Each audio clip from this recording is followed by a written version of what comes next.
bright start. May I? Thank you, gentlemen. Without further ado, let me invite Mr. Raghav, Director, Big Cine Expo and Editor, Publisher, Theatre World Magazine, for the keynote address. Ladies and gentlemen, let's welcome him with a huge round of applause. Follow. Disco light बंद कर रहा है. Good morning, everybody. Welcome to Big Cine Expo, a premium international trade show and convention in India for all cinema exhibition requirements. This year that went by.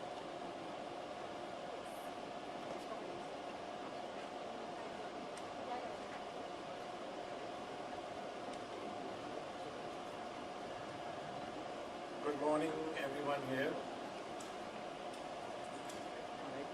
First of all, I must thank all of you and particularly the team of Cine Expo, Big Cine Expo, for asking me to be here and share moments with you. The importance of what we have been doing all these years. And I wonder that they have chosen a right man, Subhash Ghai, because he is a filmmaker first. And I'm going to share you my story and how it was a dream for a filmmaker to have this kind of theatres, which we are enjoying and you are enjoying. So today you are going to hear a story from a filmmaker, from his point of view, what the exhibition means, what the technology means, what the digital means to him. I remember my first film when it was released, Kali Charan, in 75, 76. And when I saw the film, I was so much depressed that it is not going to work. Because nothing was visible on the screen. Sound was cracking all the time. I ran to my producer, Mr. Anand Sippy. We sent 6 boys to 6 different theatres. कि भाई arc जलाओ, arc ऊपर करो, थोड़ा bright करो. ऐसे जब सेठ बोलता है कि आर्क बचाओ, आप बोलते हैं आर्क बढ़ाओ. तो we used to bribe him 1,000 rupees, 500 rupees कि थोड़ा और करो, हमारा पिक्चर नजर आना चाहिए भैया, लोग एंजॉय नहीं कर रहे हैं. Anyway, picture was hit and it was recognized as technically brilliant and I was thinking कि कुछ तो सुनाई दिया नहीं, फिर भी technical brilliant क्यों बोलते हैं. And then a time came when I produced a film called Curse in 1980. And I remember my agony, I'm talking about the agonies of the filmmaker. So I had decided to make a big cinema, Curse. And the big cinema means that I wanted to shoot in the CinemaScope. And CinemaScope was a new that time, CinemaScope, because it was a 35mm screen that time. And I said, okay, and I asked my distributors, exhibitors, how many prints I should send CinemaScope. And practically I had printed all those prints in CinemaScope only, thinking that my distributors and exhibitors would receive it.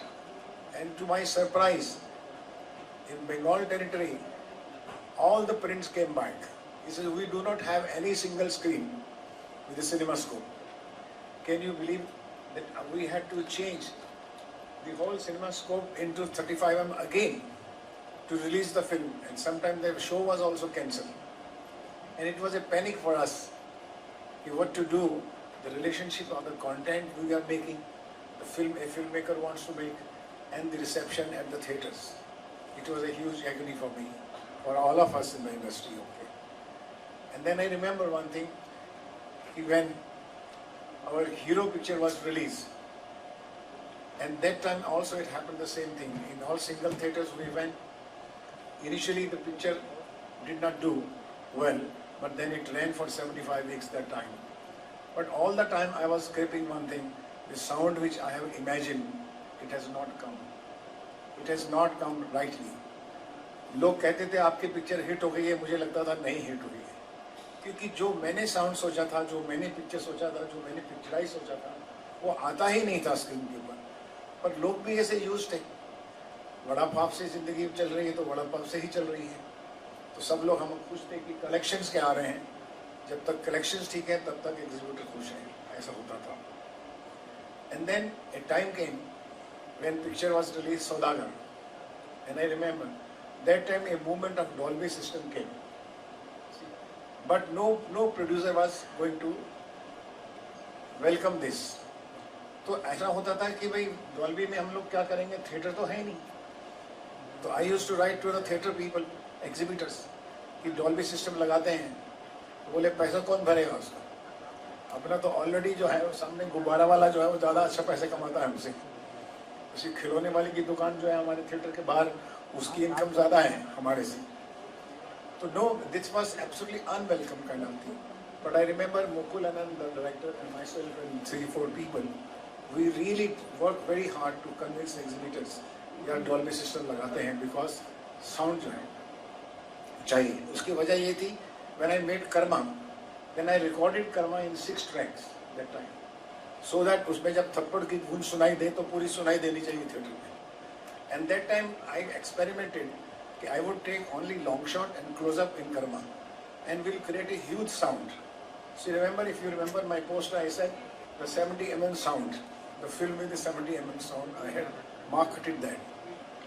And people really realized the impact of a big cinema and big screen through Karma.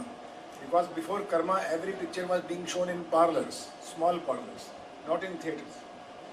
So that Karma was a picture which turned the audience to the theatre. So there is an impact of cinema in the theatres. And I was very happy for that. But then we introduced Dolby system in film called Trimurti and Khalnaik.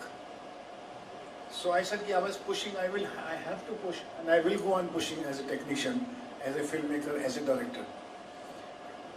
But you know, the struggle went on. The business was not so good for the even exhibitors. The property was a big asset. The income was not there because the content was not being received as it should have been. आप imagine कीजिए कि आज अगर खलनायक release होती, आज सौदागर release होती, तो उसका कितना बिजनेस होता? आई थिंक 600 करोड़ होता था या नहीं? लेकिन उस वक्त तो नहीं हुआ। इसीलिए हमारे पास ये मूवमेंट जो था, to how to improve our cinema conditions, was a constant effort by Mukta Arts, my company, my team, my co-directors, my colleagues. We went on struggling, and the day came when 2001, we went to corporatization of Mukta Arts at that time. And I remember in 2002, we had announced some 100 theatres, a budgeted theatre with the comfort of the sound and screen. क्योंकि मुझे याद है कि जब मैं film release की थी, मैंने ताल मेट्रो में की थी, तो हम 3 दिन पहले ही लग गए थे थिएटर को साफ करने, बाथरूम साफ करने के लिए, सीट्स को मॉडर्न करने के लिए. My whole team was working for the first 3 days before Friday से Wednesday Thursday in Metro cinema. I remember that. But it was a dream for us कि कब हमारी फिल्में जो हैं वो एक अच्छी स्क्रीन पर दिखाई जाएंगी जैसा हम बनाते हैं. And that time I remember कि वही मुक्ता arts announced 100 theatres that time with a single screen. And after that the movement started and the multiplexes, the culture of multiplex was born. And I'm so happy and I congratulate all of you for your efforts, the way you have shaped the whole exhibition culture in such a manner that today a smallest filmmaker or smallest budget film also looks so good, and big film की तो बात ही अलग है. You see, so it is your effort that the new generation have picked up. You have taken the advantage of digitization, the digital movement, and today we are so happy about it. The only thing that now we have to focus on content, not on theatre. Now the situation is reverse. Now the exhibition wants a good content. पहले होता था good content wanted exhibition. So my heartiest congratulations to all of you and wish you all the best. Keep it up. Please be with us. We are with you, the content maker. Thank you. God bless.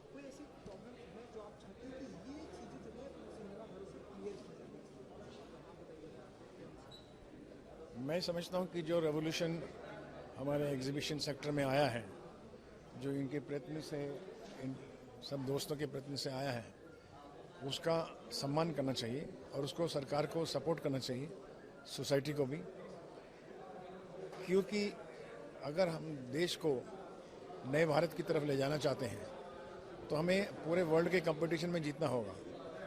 तो cinema का exhibition का जो sector है, जैसे हमारे दोस्त बता रहे थे कि चाइना में 6000 थिएटर्स हैं और हमारे पास 3 हैं। तो आप देखिए कि चाइना में जो कि इकोनॉमिक्स में इतना जल्दी ऊपर आ रहा है, उसकी वजह है कि वो उसकी इम्पोर्टेंस समझते हैं कि सिनेमा और एंटरटेनमेंट की कितनी वैल्यू है इस कंट्री के लिए, प्रोग्रेस के लिए।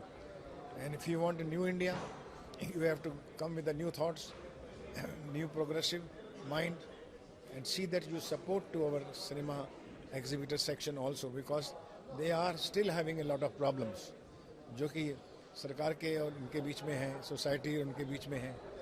लोगों की जो परसेप्शन बनाते हैं वो गलत हैं, कि जैसे उन्होंने कह दिया कि ये खाना जो है वहाँ पर ला सकते हैं, वहाँ पर इतना खाना क्यों बेच रहे हैं, इसी क्योंकि इतना पैसा खर्चा करते हैं इसलिए कि वो इतनी फैसिलिटीज़ देते हैं। 5 स्टार में खाना अलग मिलता है, एक छोटे से रेस्टोरेंट में खाना अलग मिलता है। खाना भले एक ही तरह हो, लेकिन 5 स्टार वाले ने इतना पैसा लगाया होता है कि उसका इंटरेस्ट देना, उसका बैंक इंटरेस्ट देने में उसकी जान निकल जाती है। तो वो तो किसी की इच्छा है जाए या नहीं जाए, जितना अफोर्ड कर सकता है उतना बच्चा जाता है इसी।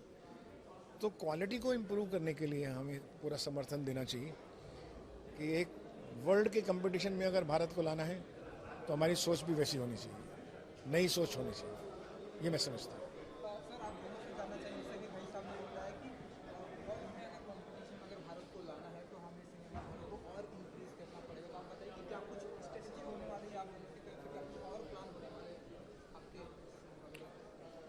हर कंपनी का स्ट्रैटेजी अलग होता है। हमारा जो स्ट्रैटेजी है कि मुक्ता सिनेमाज का स्ट्रैटेजी जो है, जो टियर 2 टियर 3 सेंटर्स है जहाँ पे ज़्यादातर के मल्टीप्लेक्सेस नहीं हैं, ज़्यादातर के जो स्क्रीन्स है वो थोड़े क्वालिटी उनका पुअर है, उनको रिस्टोर करके एक अच्छा सा क्वालिटी लेके आए, ताकि जो बेस है, जो रूरल बेस है इंडिया का, जहाँ पे पॉपुलेशन रहती है वहाँ पे उनको एक्साइट करे कि थिएटर में जाएं, उनको एक अच्छा एक्सपीरियंस दे थिएटर में जाने के लिए। एंड मुझे लगता है कि फ्यूचर के लिए अगर हमको चाइना का कंपटीशन करना है in terms of screen numbers, तो हमको ये करना ही पड़ेगा, क्योंकि बॉम्बे, दिल्ली, चेन्नई, बेंगलोर, कितने थिएटर्स हो सकते हैं वो सिटीज़ में। एक्चुअली जो नीड ऑफ द आवर है कि जैसे प्राइम मिनिस्टर मोदी जी ने कहा है कि हमको और सिटीज़ चाहिए इंडिया में, को 100 सिटीज़ चाहिए हमको, तो वो जो डेवलपमेंट होगी, वो डेवलपमेंट से ज़्यादा स्क्रीन्स आ सकती हैं, और फिर जो एग्जीबिशन सेक्टर है उसका फिर इन्वेस्टमेंट भी उसी हिसाब से होगा ना, कि क्योंकि ज़्यादा स्क्रीन्स होंगे, ज़्यादा सिटीज़ होंगी, ज़्यादा पॉपुलेशन होगी, तो इन्वेस्टमेंट उस हिसाब से होगा। तो I think that government must understand, जैसे सुभाष जी ने बोला है कि दे मस्ट अंडरस्टैंड का जो इम्पोर्टेंस है ये इंडस्ट्री का, and they must take steps, measures to help the industry grow the business. Sir, एक सवाल आपसे और जानना चाहूँगा, आरके स्टूडियोज की, जैसे कि सेल की बात करी है, आप बताइए कि कोई ऐसी मेमोरी है? वो उनका फैमिली का डिसीजन है, एक अच्छा डिसीजन है उनके, तो हमें उसका सत्कार करना चाहिए। हम परिवर्तन चाहते हैं जीवन में, आज डिजिटल टाइम आ गया है, तो बहुत अच्छी बात है। पूरे परिवार ने लिया है, उसमें कोई डिस्प्यूट नहीं है, और कपूर ख़ानदान जो है हमेशा एकजुट होकर डिसीजन लेते हैं, और मैं समझता हूँ कि जो डिसीजन लिया है वो बेहतर ही लिया होगा। आपकी कोई ऐसी मेमोरी रही है वहाँ पे शूटिंग के दौरान, या फिर कोई? जी हाँ, RK Studio has been an institution. ऐसी अब बदलता है, समय बदलता है। देखिए ना, सिंगल थिएटर भी तो आज टूटे हैं और उसकी जगह डिजिटल आए हैं, मल्टीप्लेक्स आए हैं। तो ज़माना बदलता है, देश बदलता है, चीज़ें बदलती हैं। Thank you.